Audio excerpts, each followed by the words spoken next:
Hi, I'm Becca Otis from Five Lines Pottery in Indianapolis, Indiana. And I'm Ryan Durbin from RD Ceramics, located in Southgate, Kentucky. And welcome to Wheel Talk.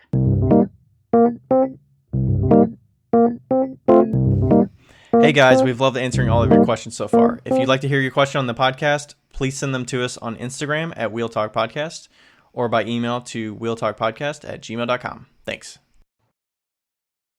All right. I think it's starting. There we go. Hey everybody, welcome to another episode. So it is just myself today, but we do have a guest. Becca's sitting this one out. We have a guest, Danielle. Danielle, do you want to introduce yourself? Tell us a little bit about yourself. I know her through Instagram, and she'll tell us a little bit about what she does. And Hey, now we did meet once in person. Do you remember it? did we? Was that it? I had to be at Nsika, I'm guessing, right? It was in the food line. Oh, okay. I kind of remember that Yeah. in Pittsburgh. Was it in Pittsburgh No, or it was Minneapolis? Minneapolis. Minneapolis. Okay. Because I Man, think I that's was been so already long following ago. you on Instagram, and you were smart enough to put on your name tag your Instagram handle. And I said Oh, something. I was like, "What a good idea to put yeah, that," yeah, yeah. because that's how everyone knows each other, and that's how I Right. remembered it. Anyway, yes, I am Danielle Whigham. I am a potter. I suppose everyone is. A part-time potter, full-time mother of three who are really busy with summer activities right now, so it's really hard for me to get any pottery done. And I just work out of a home studio and been doing it for about 4 years now. I don't know Hmm. what else you want to know.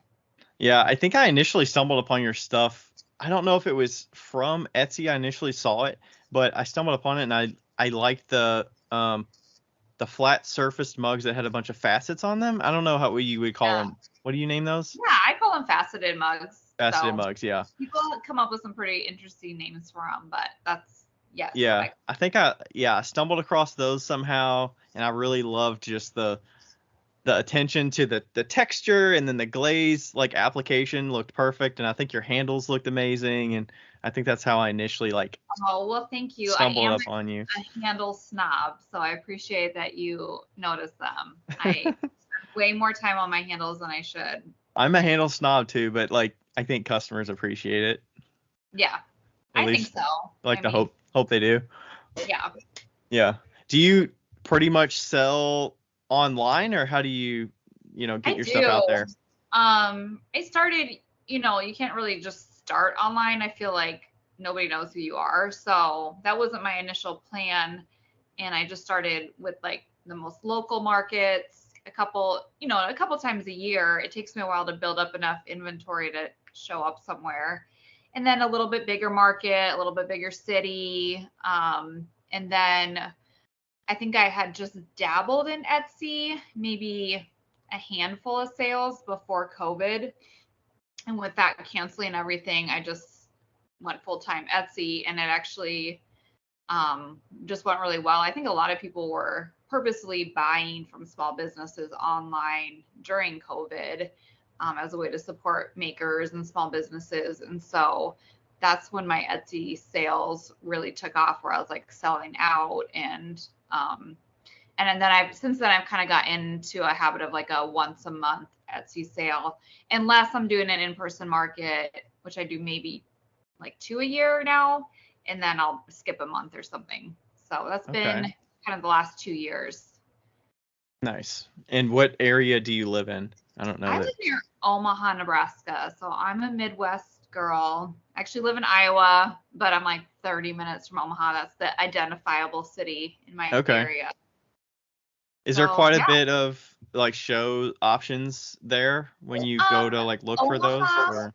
Omaha definitely has an art scene. I haven't gotten into it mostly because I'm kind of lazy and just haven't got my Nebraska sales tax info yet. I just have an Iowa one. So I've just stayed on this side of the river, but I used to live in Des Moines, which is the capital of Iowa. So I went back there a few times just because I know a lot of people there and did some markets. And um, but no, I haven't really dove into the Omaha art scene. I think initially I was sticking to things a little smaller as I was getting going. I'd feel more confident doing it now, but now I'm selling so well online. I just don't really have a lot of energy to put into Yeah. markets. They just take up a lot of time. So Yeah, I bet the the flexibility kids, with your family and everything yeah, is. with the kids, it's almost like an activity every weekend. So I'm about guaranteed to miss something. It's easier to just do online. If I ever needed to go back to in person, I would totally like look more into it. Yeah. But I'm kind of okay with just selling mostly online right now. Yeah, what were your kids doing while you were at markets and those kind of things? Would they go with you or would they kind of hang No, oh back gosh, or? no, they're miserable. I mean, they're like, think they're helpful, but they would just be like, I'm hungry the whole time. And no, You they can't don't, switch off they the just, the mom part when yeah, you're no, there. they just stay home with my husband or like someone. So no, they don't come with me. Oh, no, Okay. that'd be bad. They Luckily, want it sounds like you can do the markets. Can, do you have help setting up and all that, or is it to. something Not you can manage on usually. your own and you've just got the Yeah, hang of it? it kind of depends where you go. A lot of times they have people that will help me. I can do all my setup on my own. It just takes me a while, but Right. yeah. Okay. Yeah, so that the reason I was wanting to chat with you was about Etsy because I know I think you were sharing some in stories recently about Etsy and your own website, and with some of the discussion about Etsy raising some fees and whatnot, there was some of that kind of in the air of, I'm sure a lot of people were kind of going into this thought process of Right. what's involved and what do I need for my business. And Exactly. Well, I think it was, yes, I was asking those questions because maybe you remember, was it a month or 2 months ago, they raised um, the percentage that they take, I think from 5 to 6.5%. yeah, I think it was a transaction fee increase from Yeah. 5 to 6.5%. I want to say Um, transaction fee is the right yeah, fee it's that not they're like a talking. listing fee or anything like that. I think it was the transaction fee. And then a lot of people were trying to push back on it and like putting their shops on vacation and things like that and trying to like stick it to them, which, Hmm. but yeah, so then I mean, I think everyone debates with like having their own shop site. And it was kind of like, okay, is this going to push me over the edge to finally get my own site that I could sell on? But I still haven't done it. So, Yeah. What kind of went into your thought process when you were going through that, like making a pros and cons list, and like what yes. was most important to you? Well, I mean, it kind of has to come down, unfortunately, to like what's financially the best decision for me. As much as like on principle, I don't really want to be on Etsy anymore just because I feel like I think a lot of makers feel like they're a bit of a sellout because if you go to their site, it's not really that much handmade stuff anymore. It's a lot of, you search mug and you're going to see mass produced mugs that somebody just Hmm. designed like a quote for or something.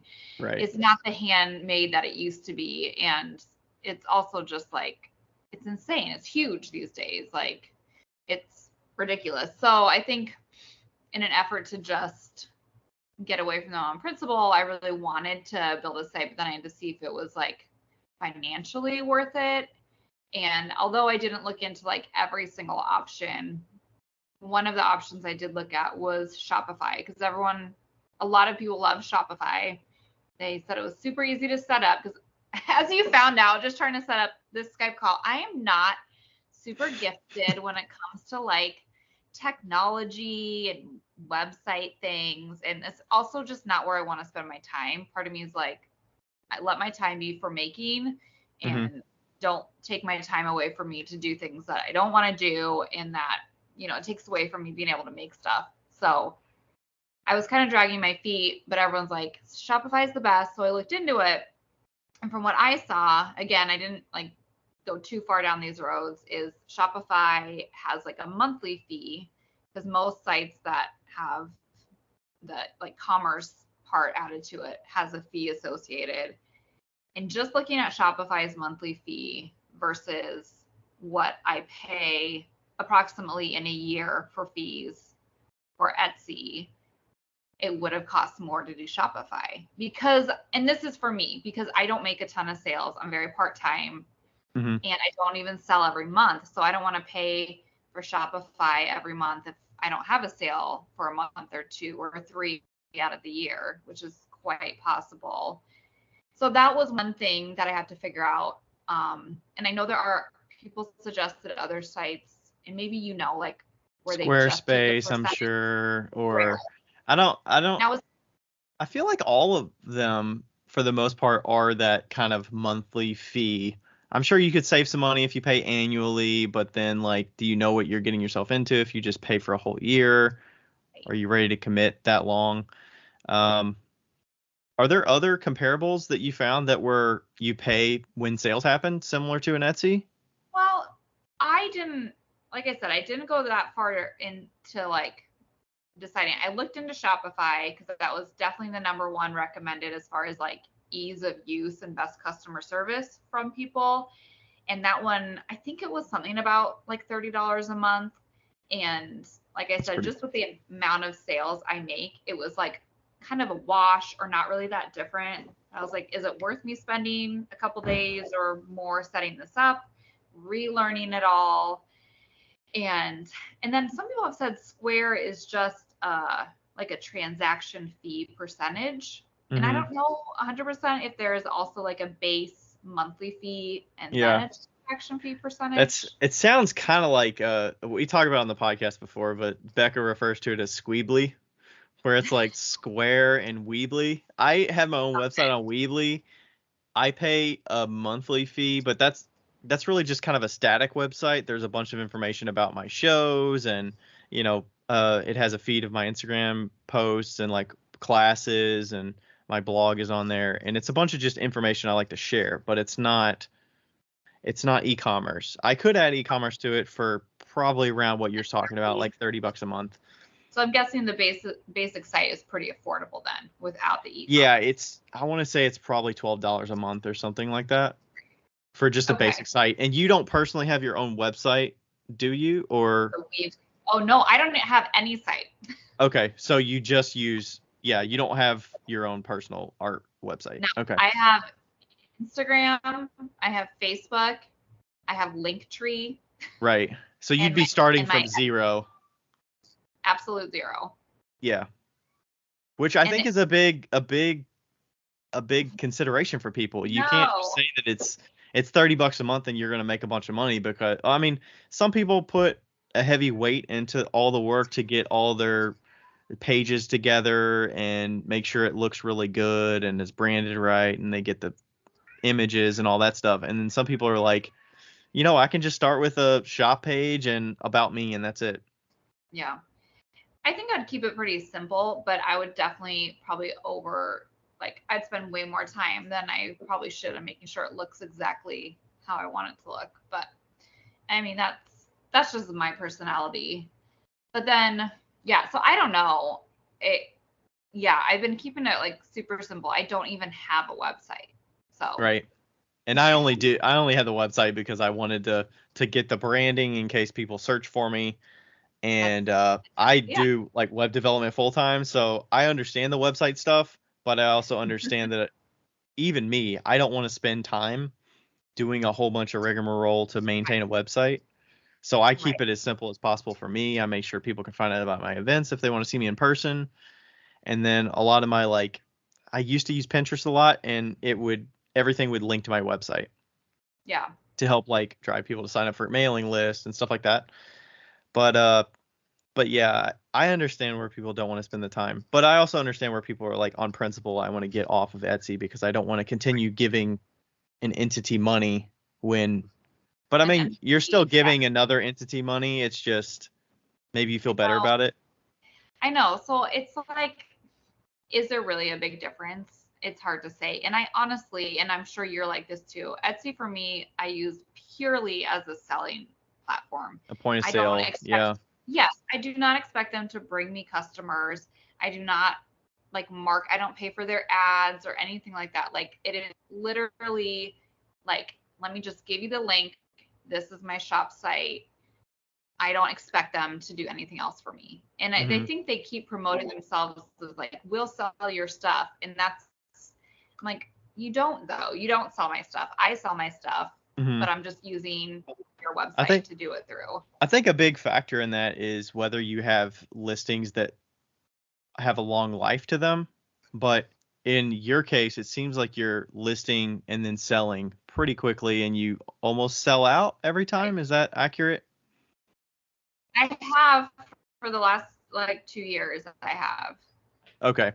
See, I'm not in that space. Like, I don't sell out when I list stuff, so I pretty much have pieces that live there a long time. And things like shot glasses, they never get delisted or sold out because I always restock them. And those are listings, shot glasses, spoon rest. Those always stay around, and that helps Etsy send people my way because they're always in search results. Right. So for me, that's where Etsy is driving a lot of traffic to me. Whereas if people rely on it for point of sale first and foremost, and they're driving all the traffic, like your restocks, then you're not necessarily relying on Etsy for that. But the ease of the seller's platform makes it worth it for you. It sounds like you feel like you're getting your money's worth. Yeah, and I mean, I looked at the analytics of like where people are coming to my Etsy site from, and it's all just like direct link from my Instagram or from my Facebook or literally typing it in. Yeah. So Which I think is great for you. That means you're doing something right with your marketing, at least. I don't know. I think it's just a supply and demand, and the supply is low. I just don't make that much stuff. But that totally works for people. Like, if you can have a restock and you sell out, like, I would feel amazing if I sold out. But I can't. I don't have my expectations that high anymore. But and I know that I just wish I had something in the shop because people are always like, "How come your shop's empty?" I was like, "Ugh." Like every time you get a new follower and they're like, "Do you ever have anything in your shop?" And you're like, "I wish. Sorry." I mean, it feels good, but I'm sure it's super stressful for you to be like, I don't have to worry about those questions. I always have to point people. But then I'm like, are they going to buy it? But I don't really care, honestly, because I make enough stuff and people have multiple ways they can buy my stuff. That's why I go dead on Instagram for like a week or two at a time, because I'm like, I don't want to answer the question. And so I just like, will just go quiet. Like, I don't post anything. Nobody will notice I'm there. And then when I finally have something or like I'm going to have a sale or something new, then I'll get back on and post. But I just can't deal with it sometimes. That's funny. So how much inventory are you regularly making and selling on there? Like, what's a restock look like for you? It varies. Like this summer, because all three of my kids are at home and I don't want them to go to daycare. Like I enjoy being able to. Right now, I'm basically just like an Uber driver for them. But what ages are they? Okay, my son is 11, my daughter is 9, and then I also have a 6.5-year-old. So she's here. I hope she doesn't interrupt me at any point, but she's cute, so she can get away with it. Okay. But they're just like do a lot of stuff. So most of they're kind of in that age where they're pretty active and they're active and no one can drive.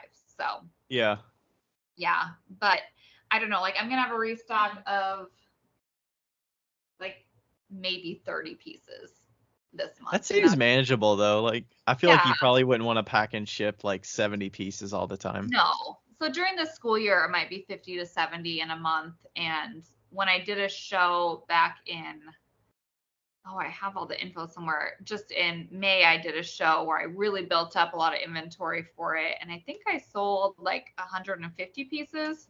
That's awesome. So, so that's like, but it's not consistent. Like it ebbs and flows depending on kind of what's going on. And if I took a week off that month or if we had to travel a lot or something.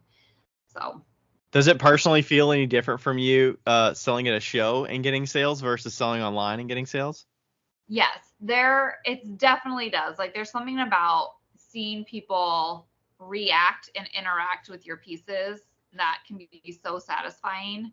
And you're like, oh my gosh, they hold it and they'll just be like, that handle. And you're like, yes, you get it. And they cannot do that online. And, but then I hate selling things to anyone that I know. Like for a friend of mine or someone that I know to hand me money and for me to take their money, it's like almost like an embarrassing feeling or something. Maybe it's just me, but I like despise it. So whenever I have a show, it's usually there's always people I know that come because it's somewhere like in an area, and even though I know that they want to buy it, they take care. Part of me is like, I just want to be like, just take it. Just take it. I don't know So why. you'd rather than just take it, but they want to support something that you handmade. I know. I just want to give them like a discount or something. I hate it. So there's something about being online and I don't have to see anyone like hand me money, and it was like someone I know. It's just way easier. But I think that's just me. That's Maybe I am interesting. really weird. I don't know. It makes me chuckle. It's weird, I know, but I hate it.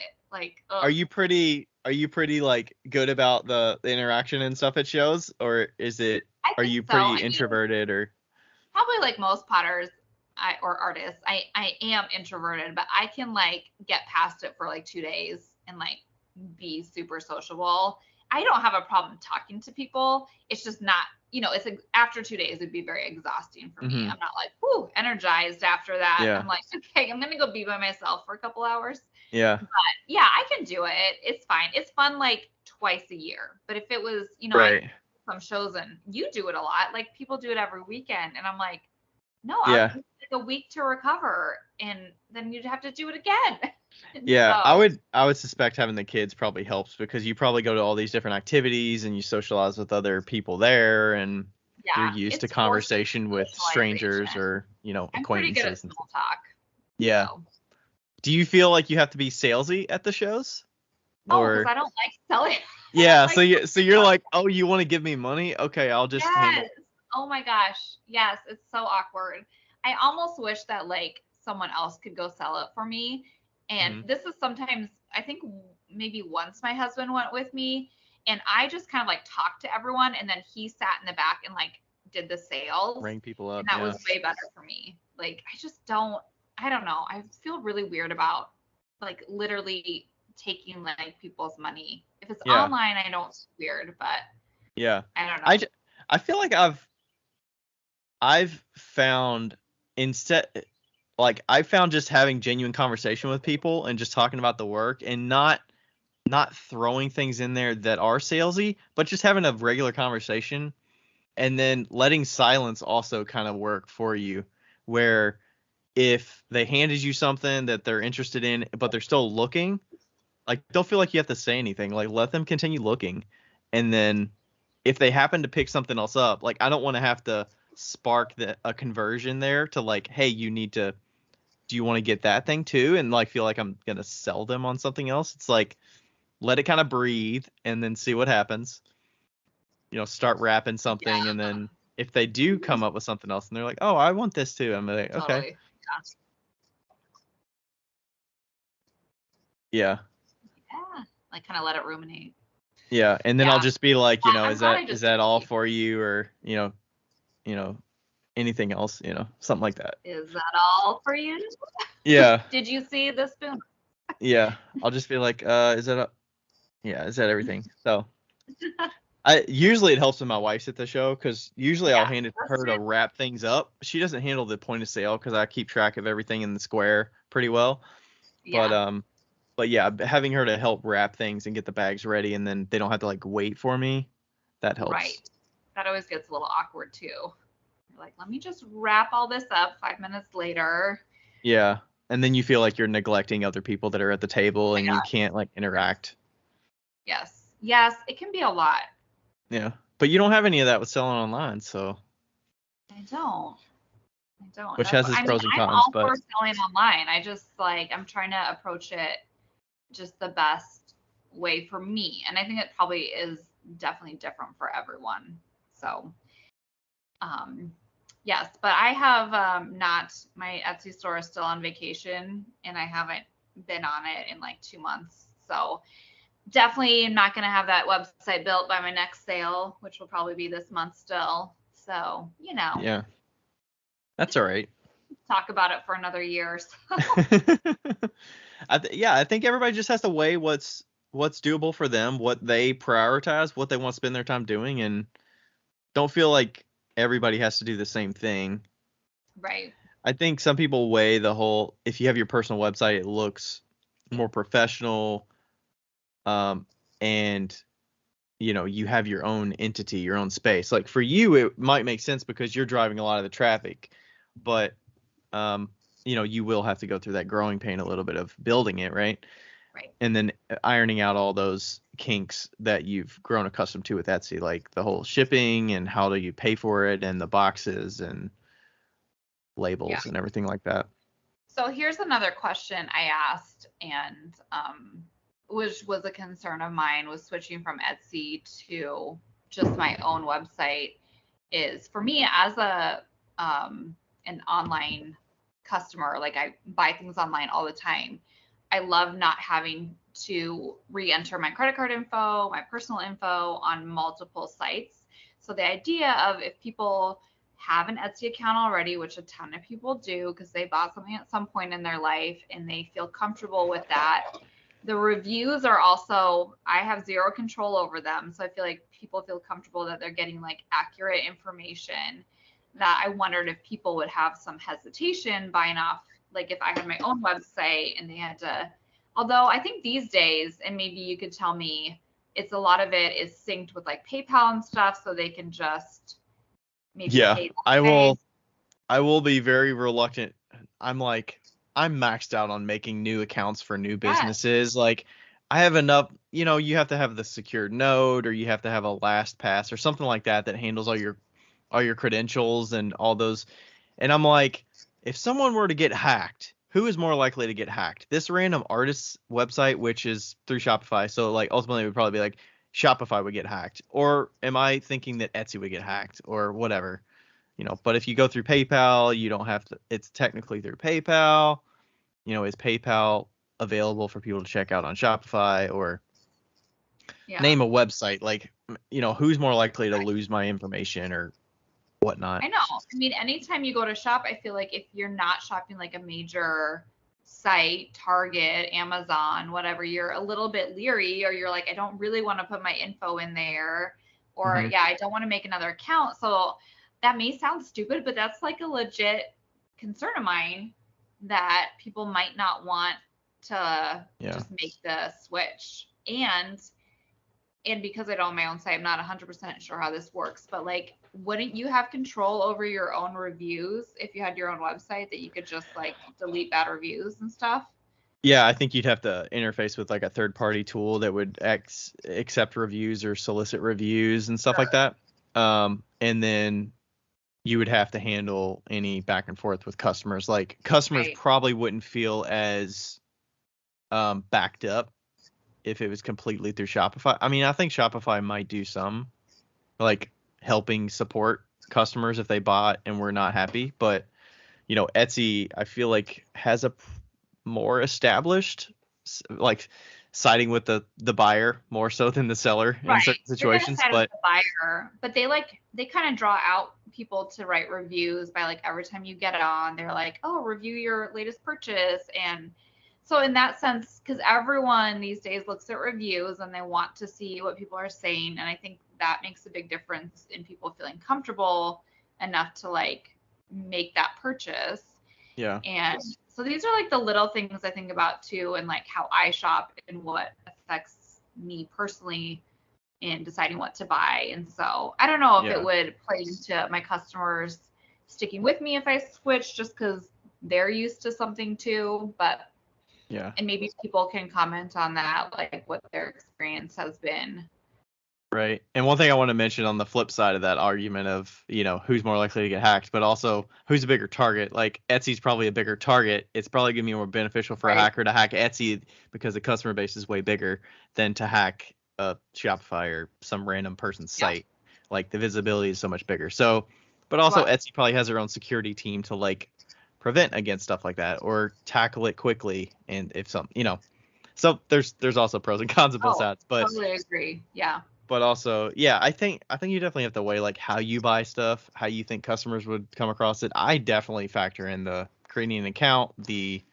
credibility of I can look, I know how to find my past purchases in there, and Yep. the reviews are nice. It's going to automatically email people with the reviews. Plus, I think Yep. there's like after you buy, there you can send like coupon codes and stuff like that to. I mean, Yeah. the negative there is you don't control the customer's emails and stuff. So being on your own website, you would technically have control of that, of knowing how to like remarket to them if you wanted to say like, hey, I've got this new thing going on. Do you want to participate, or stuff like that? I think that's another Yeah. thing people weigh. My understanding is, and maybe you know for sure, but we don't own our Etsy customers. Like we can't contact them, I believe, based off the information they put on their Etsy account, like as an individual. We can contact them through Etsy, Right. but it's not part of their kind of deal. Is like these are actually Etsy customers, and Yeah. you can like just take their email and like put it on your email list or something like that. Right. You'd have to figure out a smart way to Right. work around that a little bit. Like some people that sell on Etsy and also have their own website, they might put a coupon code that only works on their personal website to buy stuff. So who has time to have an Etsy site and a personal website like that? They sell on both. I don't know. I would suppose if you're full time, maybe you're doing that to spread your wings a little bit further and try to get people from different areas. And if you get a purchase on your own site, you're getting more of a cut of it. And if you get, Yeah. I would suppose they're probably selling enough that it makes it financially worth it. Well, and they must have a lot of product. Like for me, I'm like, right. no. Imagine somebody selling like prints or something, like screen prints or like printed images that are. They're like, I can just make another one of these, no big deal. Yeah, you have enough inventory that you can manage both. Yeah. So that's another part where I'm like, I don't really like that Etsy kind of like they kind of own my customers. Like they're their customers, not mine. And then, but then, okay, here's the other thing that I was asking people about is the shipping. Like Etsy, and this, like, I think it was Kurt Hammerly who's like, you'll never find a better integrated shipping than Etsy, but you can find some pretty good ones because Etsy shipping it works pretty well. Right. Yeah, that's a big part for me. I really love the shipping interface, and like I know that I can put all my predefined things with like how big this thing is going to be when it's wrapped, and if people buy 2 things, I know that it's pretty much going to be accurate with the box options that I've set. And the shipping preferences of like, okay, I know it's going to fit. Setting those up, but it's pretty slick, and you get really good shipping rates too. Like I don't know if you've ever taken something to the post office not on like Etsy's shipping rates. I don't do that. Well, every once in a while, I've just got like an individual thing, like personal thing that I'm sending, and I'm like, oh my gosh, it's a huge difference. Right. Like you're saving $1 or $2 per thing that you ship. Like that adds up. Mm-hmm. I guess also I do free shipping, so. Oh yeah. I don't charge them the actual shipping price. How do you handle that? I feel like that's always a conversation, or it used to be a conversation when they first released it. How did you decide? Did you decide to do that immediately, or? When I set up Etsy, I started free shipping from the beginning.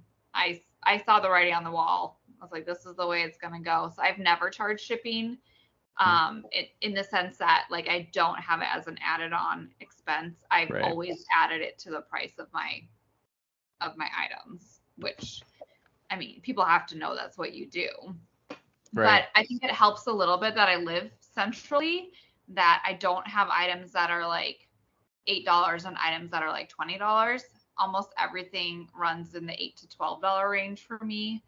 So I essentially, for a mug, tack on $10 in that, evens out pretty well for me. And I don't know, people seem to like it. So I've always been free shipping with Etsy. Yeah, that's great. I've always stuck to the add-on shipping because I do first class as well with the small pieces. Sure. So I've just stuck with, I'm not going to change to free shipping because I sell at shows, I sell online, I sell in consignment shops, wholesale. I like to keep the price pretty steady across the board. And Yeah, it is hard then knowing how to price things at a show because you're like, well, I'm sitting here for like 8 hours, so that needs to count for something, but I'm not spending money on shipping, but it also takes me time to ship. So like I've never Mhm. added up the hours of like how long would it take me to pack up 50 things versus like 8 hours of sitting at a show. But I'd be curious. Yeah. I mean, the way I look at the pricing is, and we've kind of talked about this every now and then, but you know, wholesale is like the bare minimum that you would want to get for your price for this item. So like if you were selling it directly to somebody and they bought it in bulk and you got half the amount that you sold it, that you retail it for, and you got that, you still make money and you're happy with it. I think of the other half, if you sell it, is like I'm going to a show and that other half is paying for me to go to the show, pay for the booth fee, set it up, be there all day. Or the other half is taking the photos, listing them on the website, packing them, shipping them. Like that's the way I visualize the price Yeah, breakdown of a piece. So I wouldn't price it more if I go to a show versus listing it online because the effort is still kind of comparable. sure. Yeah, Um, unless you're including shipping, then it's got to be a little oh more. right, yeah, yeah. You have to factor the shipping in for sure. Yeah.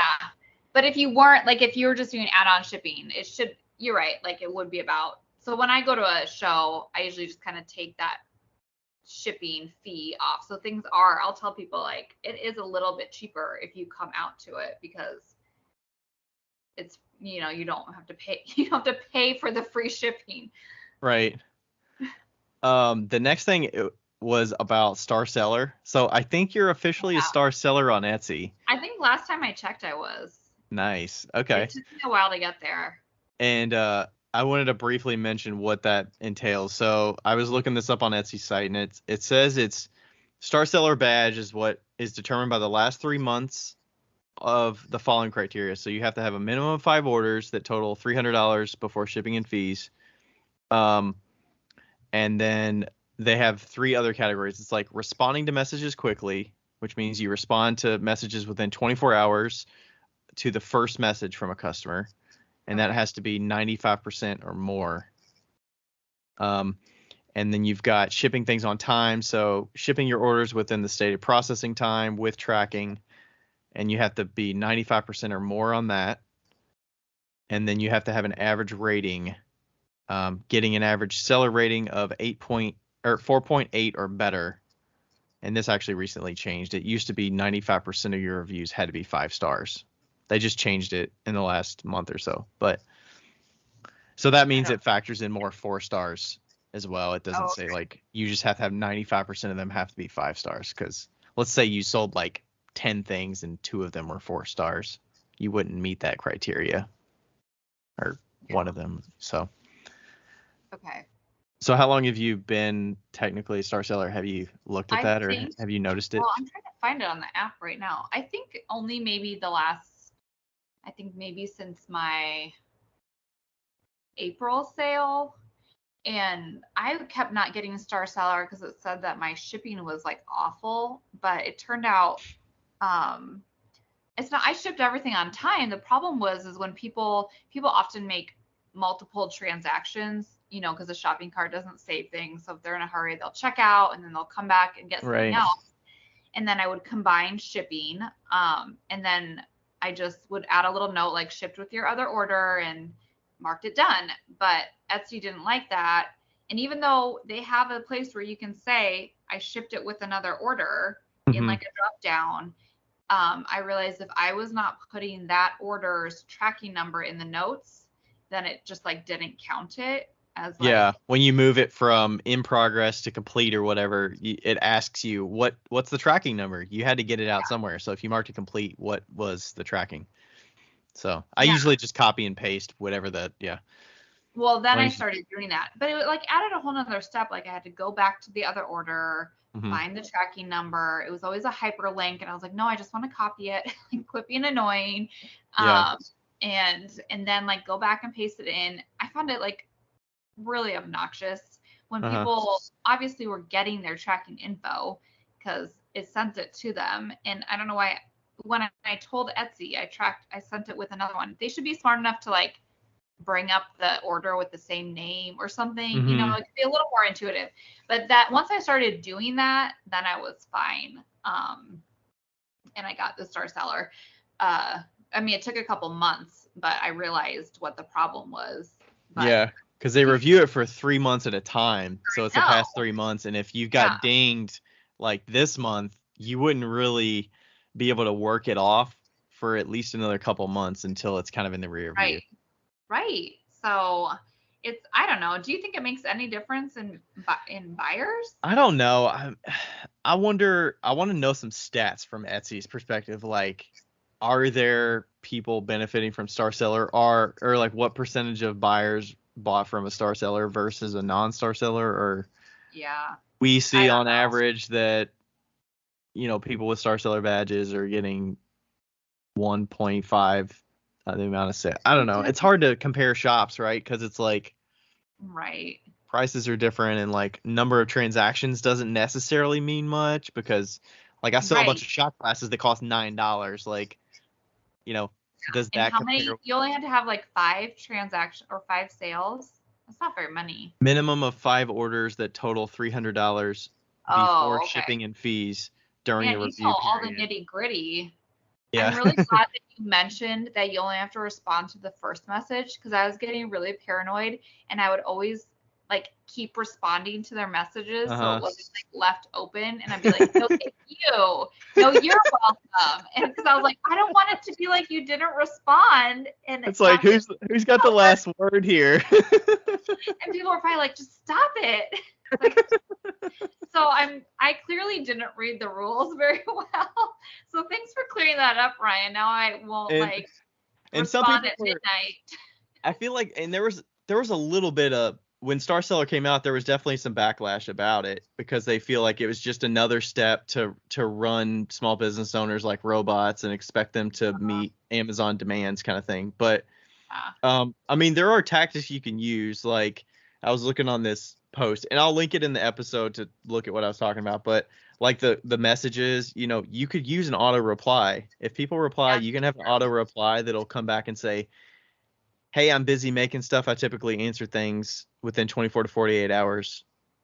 Thanks so much for reaching out," or something like that. Like, that would be considered as a response. They would count that. Okay, that's good to Um, know.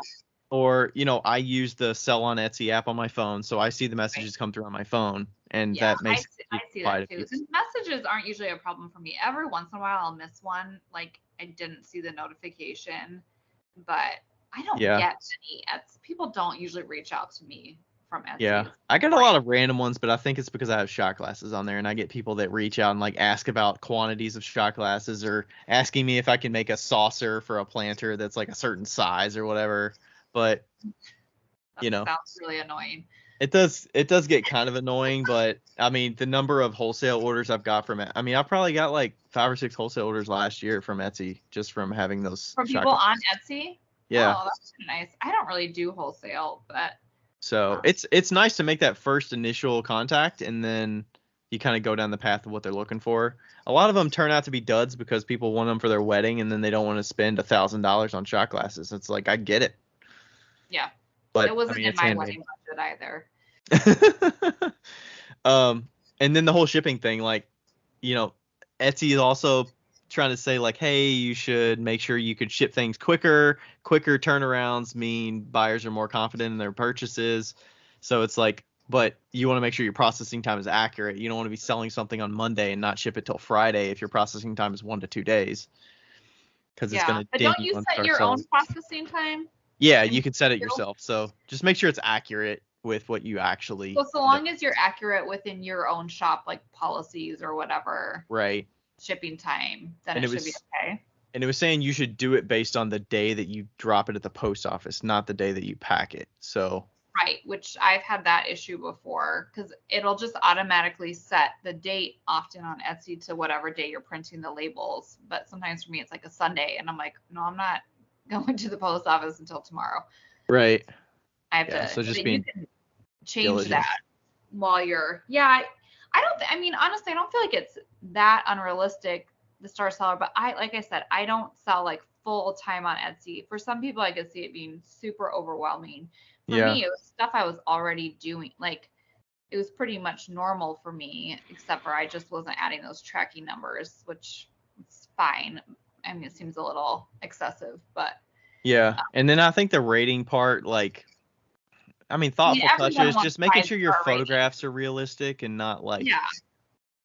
Yeah. I deceiving. mean, I'm sure that would be a problem. I mean, that's like its own thing. Everyone wants 5-star ratings. Nobody's going to have good sales without almost like super high ratings, I feel like. Right. So, You'd have to do something a lot like wrong, or somebody that's kind of unreasonable to not appreciate it. yeah. Somebody did ask about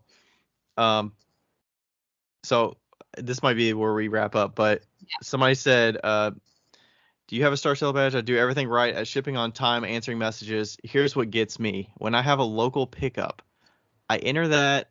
It's a local pickup. There's no tracking number. It's kind of similar to what you talked about earlier. Yes. And then they said, it makes my Star Seller not happen, and they were asking me how I do local pickups and are they missing something? So, That's a good question.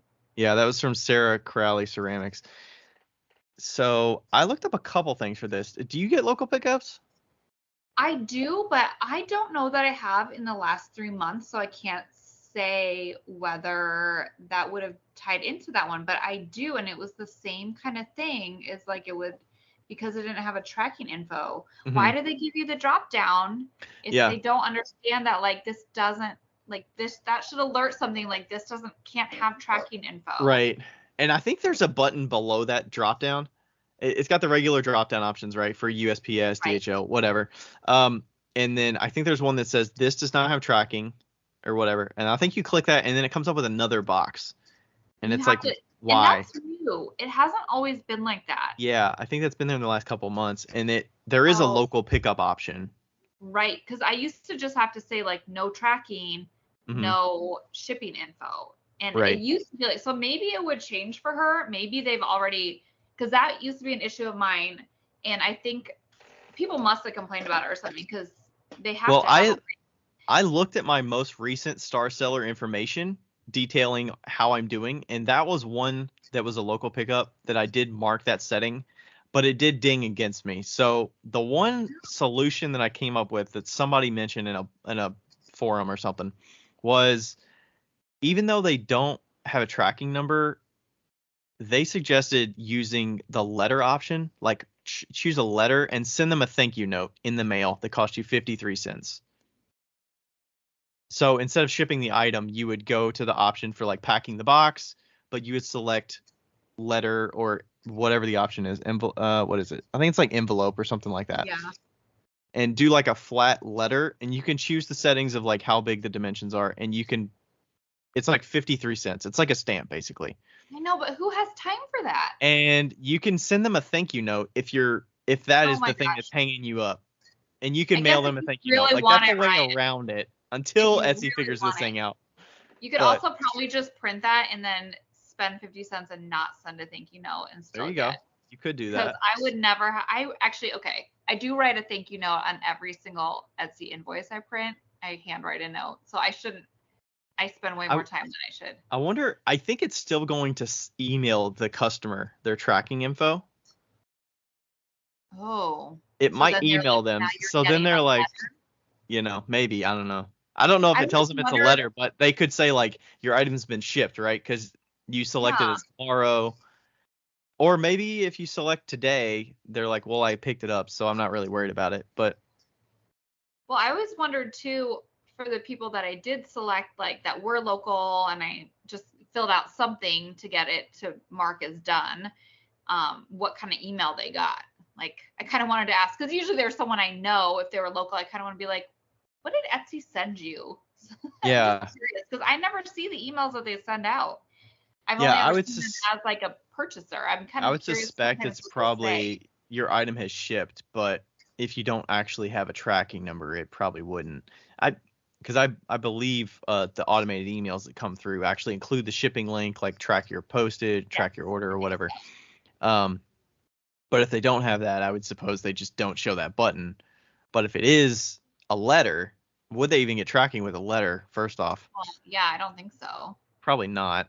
But if you're really worried about it, if you're shipping out a couple local pickups, or you have a couple local pickups, maybe it's worth it to you. Yeah. If that's really the one thing that's dinging you. That's what somebody came up with and was like, that's worth it, maybe 53 cents.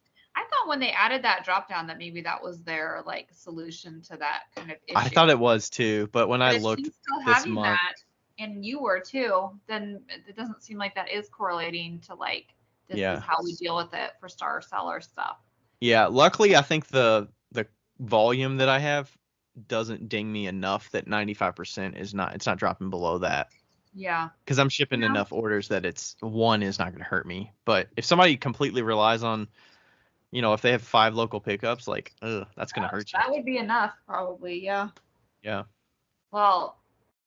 All right, we're getting close on time here. Let's wrap it up. All right. Good. Thanks so much for joining us. If people want to find you on Instagram or wherever else, where can they find you? Okay, I am on Instagram. I'm at D Whigham Ceramics. Will you type that somewhere?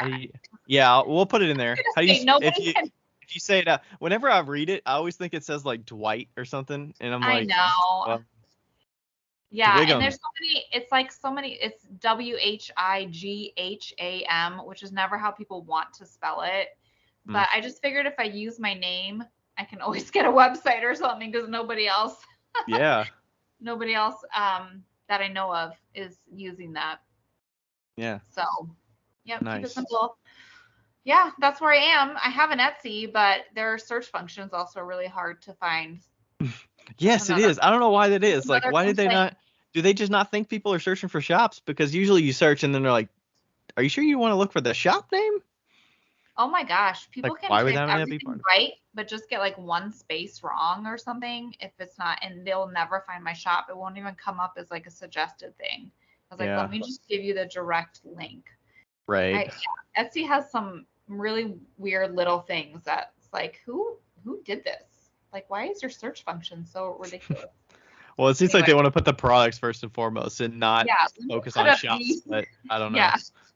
Put these other products up. Yeah. All right, Danielle, thanks so much for your time. Brian. Thanks so much. All right. Good to see you. Bye. Bye. Yo, yiggity yo. It's Becca here. Hey, just so you know, thank you for listening. And also, we have... What do we have again? A Patreon. We have a Patreon that you should go, and if you want to donate to, you could donate to it. If you don't, that's cool too. But just Google Wheel Talk Podcast Patreon.